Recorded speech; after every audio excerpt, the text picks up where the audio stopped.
This is the 43rd talk in this collection. And this is entitled The Training of the Heart. And this was also first published in Bodhinyana. And it was a talk given to a group of Western monks from Wat Pawoniwait in Bangkok in March of 1977. And the note says, in this translation, heart is used where mind was used in the other translations. The training of the heart. In the time of Ajahn Mun and Ajahn Sao, life was a lot simpler, a lot less complicated than it is today. In those days, monks had few duties and ceremonies to perform.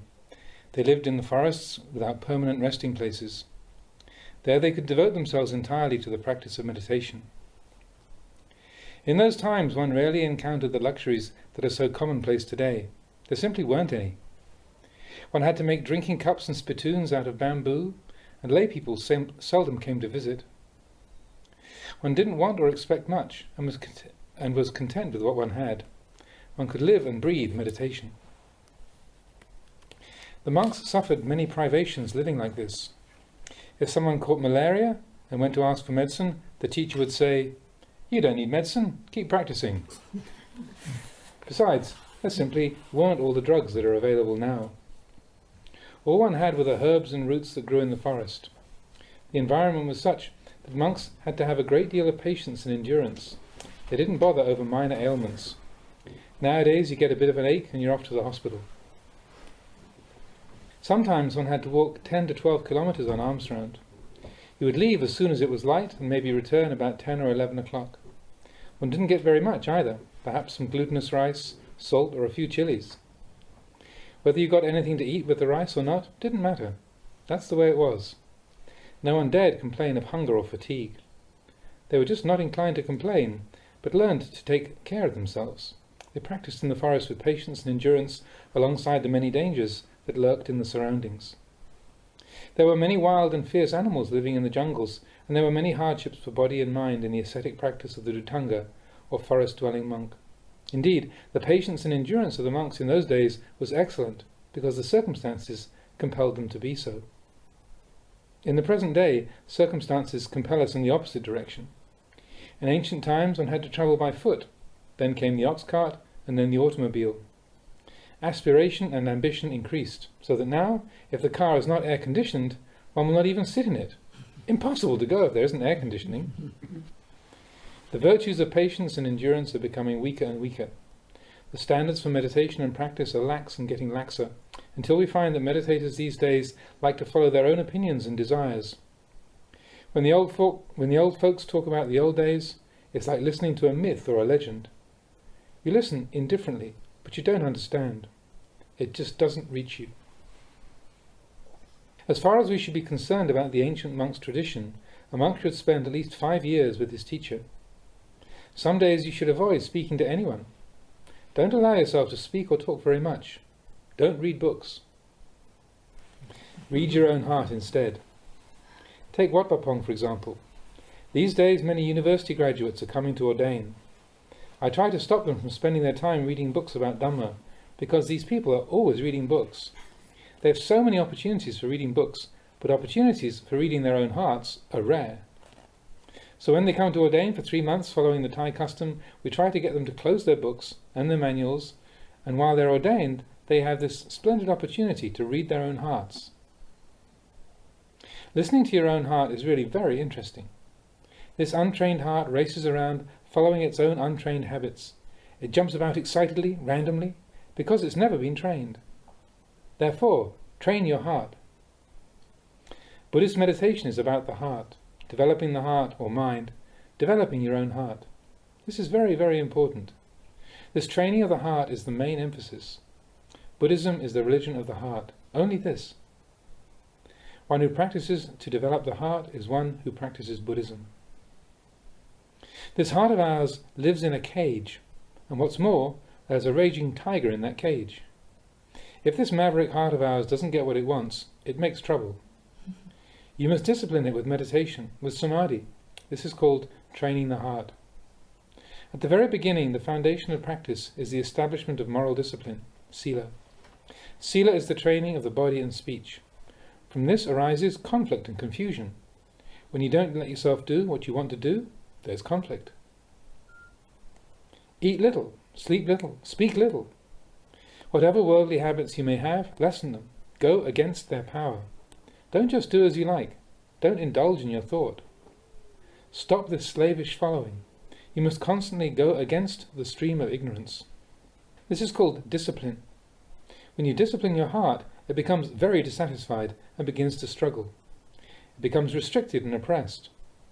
When the heart is prevented from doing what it wants to do, it starts wandering and struggling. Suffering, dukkha, becomes apparent to us. This dukkha, this suffering, is the first of the Four Noble Truths. Most people want to get away from it. They don't want to have any kind of suffering at all. Actually, this suffering is what brings us wisdom. It makes us contemplate dukkha. Happiness, sukha, tends to make us close our eyes Happiness, sukha, tends to make us close our eyes and ears. It never allows us to develop patience. Comfort and happiness make us careless. Of these two defilements, dukkha is the easiest to see. Therefore, we must bring up suffering in order to put an end to our suffering. We must first know what dukkha is before we can know how to practice meditation. In the beginning, you have to train your heart like this. You may not understand what's happening or what the point of it is, but when the teacher tells you to do something, you must do it. You'll develop the virtues of patience and endurance. Whatever happens, you endure, because that's the way it is. For example, when you begin to practice samadhi, you want peace and tranquility, but you don't get any. You don't get any because you never practiced this way. Your heart says, I'll sit until I attain tranquility. But when tranquility doesn't arise, you suffer. And when there's suffering, you get up and run away. To practice like this cannot be called developing the heart. It's called desertion. Instead of indulging in your moods, train yourself with the Dhamma of the Buddha. Lazy or diligent, just keep on practicing. Don't you think that this is a better way? The other way, the way of following your moods, will never reach the Dhamma. If you practice the Dhamma, then whatever the mood may be, you keep on practicing, constantly practicing. The other way of self-indulgence is not the way of the Buddha. When we follow our own views on practice, our own opinions about the Dhamma, we can never see clearly what's right and what's wrong. We don't know our own heart. We don't know ourselves. Therefore, to practice following your own teachings is the slowest way. To practice following the Dhamma is the direct way. When you are lazy, you practice. When you're diligent, you practice. You're aware of time and place. This is called developing the heart. If you indulge in following your own views and try to practice accordingly, you'll start thinking and doubting a lot. You'll think to yourself, I don't have very much merit. I don't have any luck. I've been practicing meditation for years now, and I'm still unenlightened. I still haven't seen the Dhamma. To practice with this kind of attitude cannot be called developing the heart. It's called developing disaster. If at this time you're like this, if you're a meditator who still doesn't know, who doesn't see, if you haven't renewed yourself yet, it's because you've been practicing wrongly. You haven't been following the teachings of the Buddha. The Buddha taught like this: Ananda, practice a lot. Develop your practice constantly. Then all your doubts, all your uncertainties will vanish. These doubts will never vanish through thinking, nor through theorizing, nor through speculation, nor through discussion. Nor will doubts disappear by not doing anything. All defilements will vanish through developing the heart, through right practice only. The way of developing the heart as taught by the Buddha is the exact opposite of the way of the world, because his teachings come from a pure heart. A pure heart, unattached to defilements, is the way of the Buddha and his disciples. If you practice the Dhamma, you must bow your heart to the Dhamma. You must not make the Dhamma bow to you. When you practice this way, suffering arises. There isn't a single person who can escape this suffering. So, when you commence your practice, suffering is right there. The duties of meditators are to develop mindfulness, collectedness, and contentment. These things stop us. They stop the habits of the hearts of those who have never trained. And why should we bother to do this? If you don't bother to train your heart, then it remains wild, following the ways of nature. It's possible to train that nature so that it can be used to advantage. This is comparable to the example of trees. If we just left trees in their natural state, we'd never be able to build a house with them. We couldn't make planks or anything of any use in building a house. However, if a carpenter came along wanting to build a house, he would go looking for trees such as these. He would take this raw material and use it to advantage. In a short time, he could have a house built. Meditation and developing the heart are similar to this.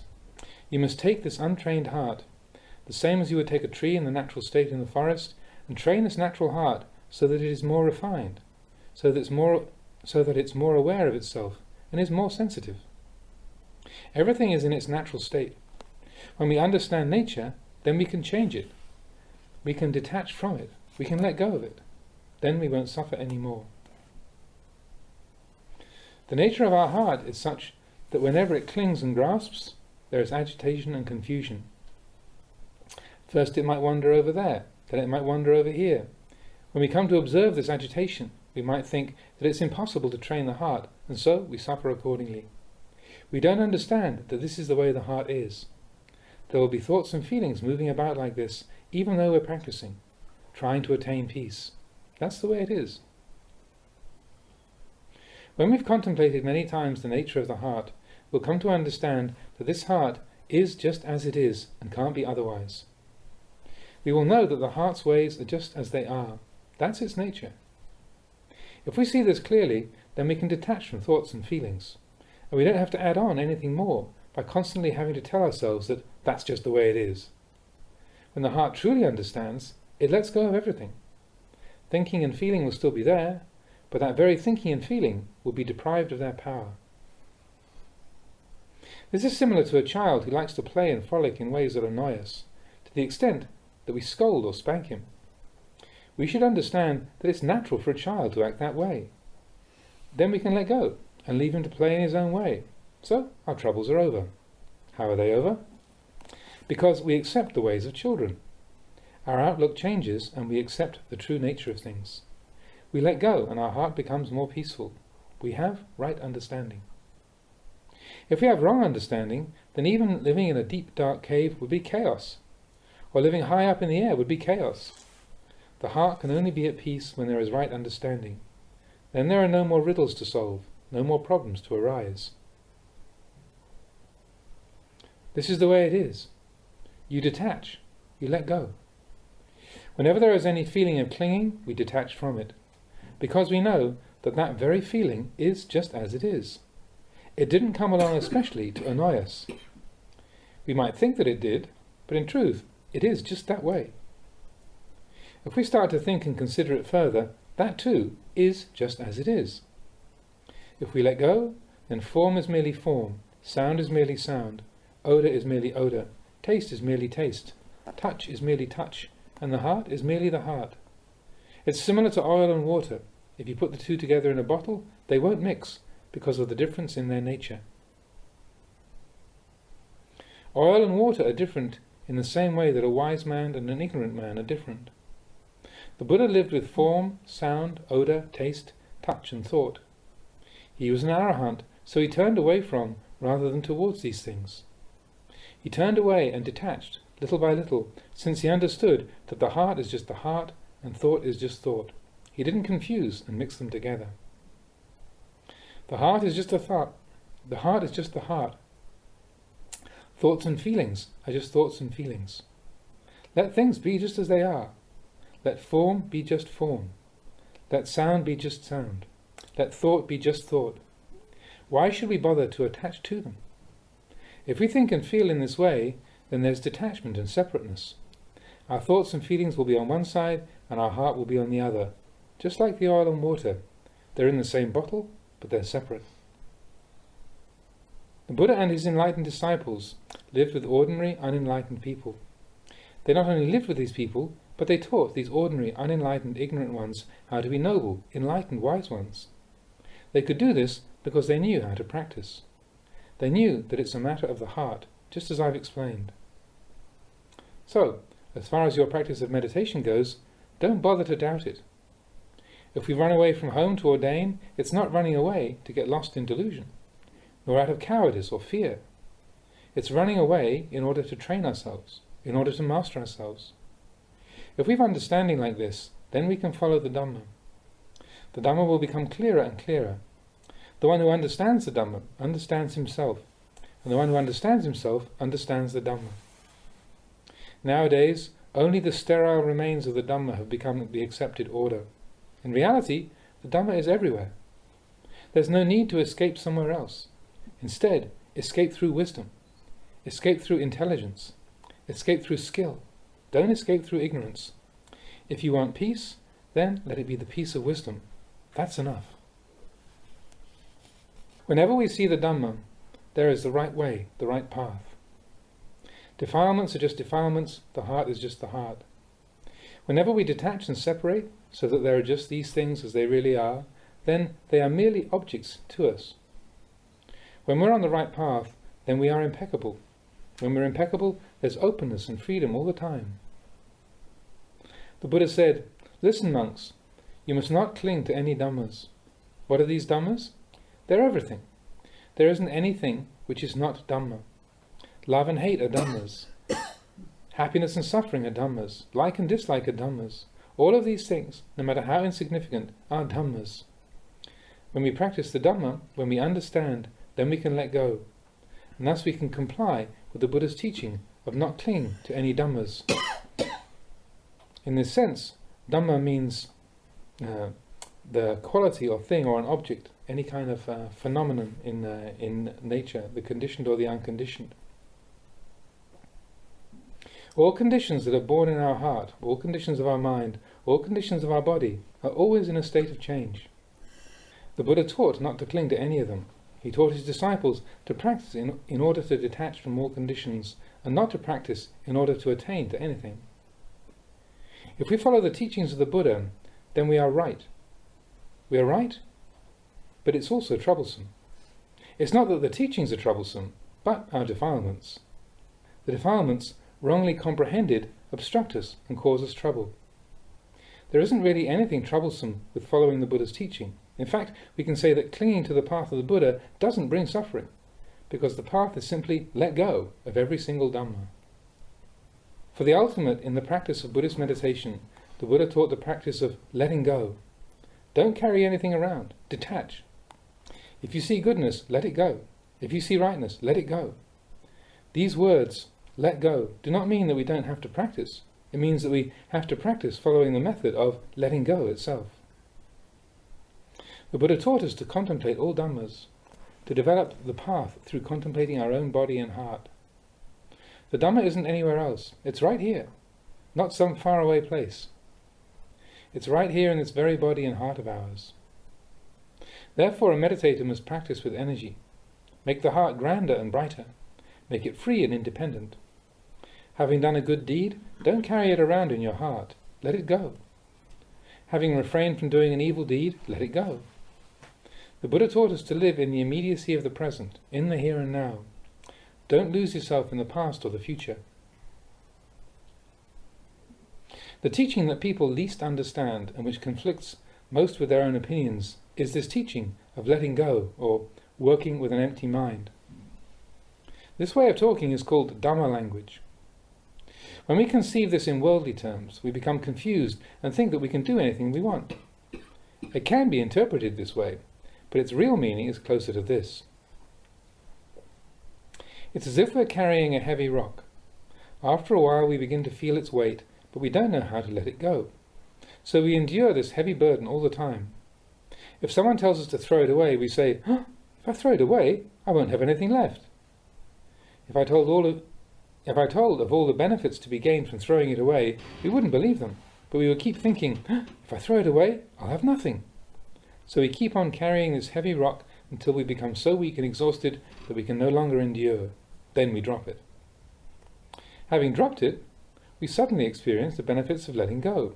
We immediately feel better and lighter, and we know for ourselves how much of a burden carrying a rock can be. But before we let go of the rock, we couldn't possibly know the benefits of letting go. So if someone tells us to let go, an unenlightened man wouldn't see the purpose of it. He'd just blindly clutch at the rock and refuse to let go until it became so unbearably heavy that he just had to let go. Then he can feel for himself the lightness and relief, and thus know for himself the benefits of letting go. Later on we may start carrying burdens again, but now we know what the results will be, so we can now let go more easily. This understanding that it's useless to carry burdens around and that letting go brings ease and lightness is an example of knowing ourselves. Our pride, our sense of self that we depend on, is the same as that heavy rock. Like that rock, if we think about letting go of self-conceit, we're afraid that without it, there would be nothing left. But when we can finally let it go, we realize for ourselves the ease and comfort of not clinging. In the training of the heart, you mustn't cling to either praise or blame. To just want praise and not want blame is the way of the world. The way of the Buddha is to accept praise when it's appropriate and to accept blame when it's appropriate. For example, in raising a child, it's very good not to just scold all the time. Some people scold too much. A wise person knows the proper time to scold and the proper time to praise. Our heart is the same. Use intelligence to know the heart. Use skill in taking care of your heart. Then you'll be one who is clever in the training of the heart. And when the heart is skilled, it can rid us of our suffering. Suffering exists right here in our hearts. It's always complicating things, creating and making the heart heavy. It's born here. It also dies here. The way of the heart is like this. Sometimes there are good thoughts. Sometimes there are bad thoughts. The heart is deceitful. Don't trust it. Instead, look straight at the conditions of the heart itself. Accept them as they are. They're just as they are. Whether it's good or evil or whatever, that's just the way it is. If you don't grab onto these conditions, they don't become anything more or less than what they already are. If we grab hold, we'll get bitten and we'll then suffer. With right view, there's only peace. Samadhi is born and wisdom takes over. Wherever you may sit or lie down, there's peace. There's peace everywhere, no matter where you may go. So, today you brought your disciples here to listen to the Dhamma. You may understand some of it you may not. In order for you to understand more clearly, I've talked about the practice of meditation. Whether you think it's right or not, you should take it and contemplate it. As a teacher myself, I've been in a similar predicament. I too have longed to listen to Dhamma talks because wherever I went, I was giving talks to others, but never had a chance to listen. So at this time, you really appreciate listening to a talk from a teacher. Time passes by so quickly when you're sitting and listening quietly, you're hungry for Dhamma, so you really want to listen. At first, giving talks to others is a pleasure, but after a while, the pleasure is gone. You feel bored and tired. Then you want to listen. So when you listen to a talk from a teacher, you feel much inspiration and you understand easily. When you're getting old and there's hunger for Dhamma, its flavour is especially delicious. Being a teacher of others, you are an example to them. You're a model for other bhikkhus. You're an example to your disciples. You're an example to everybody. So, don't forget yourself. But don't think about yourself either. If such thoughts do arise, get rid of them. If you do this, then you'll be able to be one who knows himself. There are a million ways to practice Dhamma. There's no end to the things that can be said about meditation. There are so many things that can make us doubt. Just keep sweeping them out, and then there's no more doubt.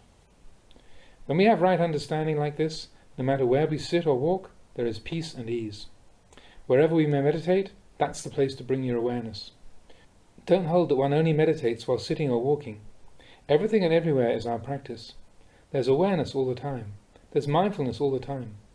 We can see birth and death of mind and body all the time, and we don't let it clutter up our hearts.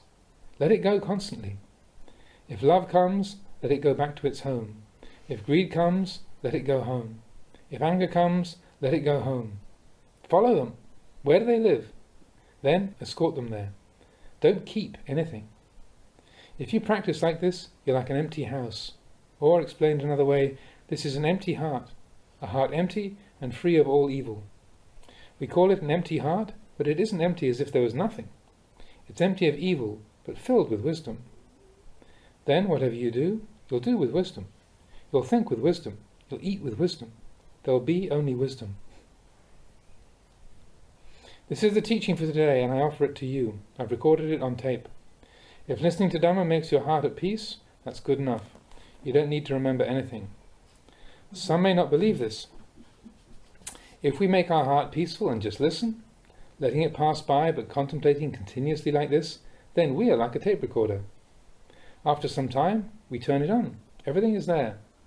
Have no fear that there won't be anything. As soon as you turn on your tape recorder, everything is there.